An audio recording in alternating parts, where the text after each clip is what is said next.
Hello my dear students, welcome to my channel. मैं कुछ दिनों से नोटिस कर रही हूँ कि आप लोग मेरे वीडियोस देख तो लेते हैं लेकिन सब्सक्राइब करना भूल जाते हैं। अब जल्दी जल्दी जाओ और मेरे चैनल को जल्दी जल्दी सब्सक्राइब करो और शेयर करना भी मत भूलना। नमस्कार छात्रों, आज हम पांडवों का धृतराष्ट्र के प्रति व्यवहार बाल महाभारत कथा का अध्याय है। ये class 7th very important MCQ for your exam. तो डियर स्टूडेंट, शुरू करते हैं MCQ। धृतराष्ट्र पांडवों के साथ कैसा व्यवहार करते थे? धृतराष्ट्र का पांडवों के साथ कैसा व्यवहार था? स्नेहपूर्ण, क्रोधपूर्ण या फिर दुश्मनों वाला? जल्दी बताओ, सोचो सोचो ज़रा। मेरे आंसर देने से पहले अपना आंसर सोच के रखो। अब देखो कितनों का आंसर सही है। तो धृतराष्ट्र जो थे वह पांडवों के साथ स्नेहपूर्ण व्यवहार करते थे, प्यार भरा। धृतराष्ट्र गांधारी और कुंती के साथ कितने वर्षों तक वन में रहे? कितने वर्षों तक वन में रहे थे ये धृतराष्ट्र गांधारी और कुंती के साथ?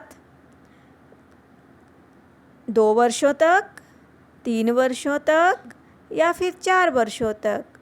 तो कितने वर्षों तक रहे थे धृतराष्ट्र गांधारी और कुंती के साथ वन में?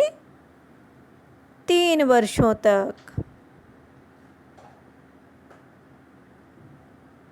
धृतराष्ट्र के साथ वन जाने वाले और कौन थे? कौन गए थे धृतराष्ट्र के साथ वन में जिन्होंने तपस्वियों जैसा जीवन व्यतीत किया था उनके साथ? एक तो धृतराष्ट्र के साथ गांधारी और कुंती गए थे, तो और कौन गया था? विदुर और कृपाचार्य, कुंती और गांधारी या अर्जुन और सहदेव? धृतराष्ट्र के साथ वन जाने वाले कौन थे? कुंती और गांधारी। धृतराष्ट्र गांधारी और कुंती के साथ वन में तपस्वियों जैसा जीवन और किसने व्यतीत किया था? और कौन गया था इनके साथ जिसने तपस्वियों जैसा जीवन व्यतीत किया था? अर्जुन ने, विदुर ने या संजय ने? कौन गया था? सोचो, शाबाश। कुछ बच्चे तो सही आंसर दे रहे हैं। जिनका आंसर सी है वह बिल्कुल सही है, शाबाश। संजय जो थे वह भी उनके साथ 3 वर्ष तक जंगल में गए थे और तपस्वियों जैसा जीवन व्यतीत किया था। युधिष्ठिर ने युयुत्सु को राजगद्दी सौंपने की बात क्यों की थी? युधिष्ठिर ने युयुत्सु को राजगद्दी सौंपने की बात? युधिष्ठिर युयुत्सु उससे डरते थे? युधिष्ठिर युयुत्सु से युद्ध हार चुके थे? या फिर क्योंकि धृतराष्ट्र ने वन जाने की इच्छा व्यक्त की थी? तो उन्होंने युयुत्सु के राजगद्दी सौंपने की बात इसलिए कही थी क्योंकि धृतराष्ट्र जो थे वह वन जाने की इच्छा प्रकट कर चुके थे, व्यक्त कर चुके थे। हर सुख सुविधा के बावजूद धृतराष्ट्र का मन सुख भोग में क्यों नहीं लगता था? बच्चों, धृतराष्ट्र के पास सब कुछ था, हर प्रकार का सुख था, राजा था ना धृतराष्ट्र, तो उसका जो था और सुख भोग में क्यों नहीं उसका मन लगता था?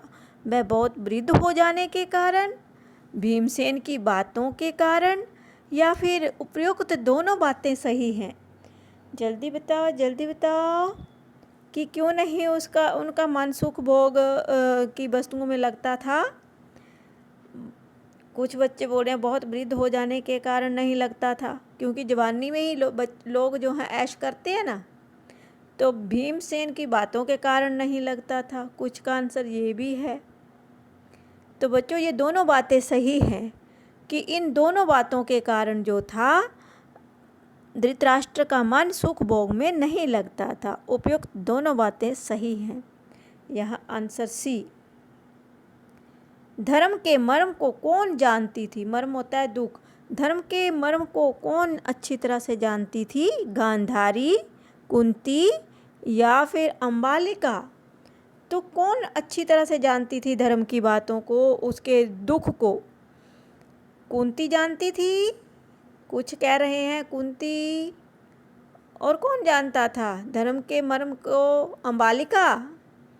नहीं, गांधारी जो थी वह धर्म के मर्म को अच्छी तरह से जानती थी। भीमसेन किस कारण अपना पुराना वैर ना भूल पाता था और ना ही क्रोध को चबा पाता था? मीन पांडवों में जो था सबसे ज़्यादा गुस्सा जो था किसको आता था बच्चों? भीमसेन को ही आता था और किसी को नहीं आता था। तो क्यों नहीं वह अपने गुस्से को कौरवों के प्रति जो था वह गुस्सा था वह भूल नहीं पा रहा था? क्यों नहीं भूल पा रहा था? दुर्योधन और दुशासन के अत्याचारों के कारण, या फिर विदुर के ज्ञान के कारण, या फिर धृतराष्ट्र की चालाकी के कारण? क्यों नहीं भुला पाता था भीमसेन? उनका जो बैर की भावना को अपने अंदर से निकाल ही नहीं पाता था। वह गुस्सा वो शांत ही नहीं हो पाता था, अपने आप को शांत नहीं कर पा, क्योंकि उसको बच्चों हर पल दुर्योधन और दुशासन के अत्याचारों का दृश्य नज़र आता था। मीन उनके बारे में ही ख्याल आ जाता था उनको कि उन्होंने उसके साथ बहुत बुरा व्यवहार किया था, द्रौपदी के साथ दुशासन ने। ठीक है बच्चों, कुछ बातें होती हैं जो हम भुलाकर भी नहीं भूल पाते, दिल में बैठ जाती हैं। तो वही था भीमसेन के साथ। धृतराष्ट्र और गांधारी को किसकी बातों के कारण हृदय में बहुत चोट पहुंचती थी? अब आप वो लोग कुछ जान ही गए होंगे क्योंकि आपने पाठ पढ़ा है। और किसकी बातों के कारण उनके मन को ठेस पहुंचती थी? बिना ऑप्शन के भी आप कमेंट में लिख सकते हैं। कृष्ण की, भीम की, या फिर अर्जुन की बातों? किसकी बातें जो थी हृदय को चोट पहुंचाती थी? भीमसेन की बातें जो थी वह गांधारी और धृतराष्ट्र को दुख पहुंचाती थी। युधिष्ठिर के राजाधिराज बनने के थोड़े दिन बाद कौन धृतराष्ट्र की आज्ञा को परिणत नहीं होने देता था? परिणत मीन उसमें परिवर्तन नहीं करता था। कौन नहीं करता था? जब युधिष्ठिर थोड़े दिन राजाधिराज बने थे और धृतराष्ट्र की आज्ञा को कौन नहीं परिणत होने देता था? कौन नहीं परिवर्तित करता था? भीम, नकुल या फिर अर्जुन? तो यहाँ तो सभी बच्चे सही आंसर दे रहे हैं कि भीम ही जो था वह धृतराष्ट्र के आज्ञा को नहीं मानता था, उसमें कोई परिवर्तन नहीं होने देता था। Thanks for watching.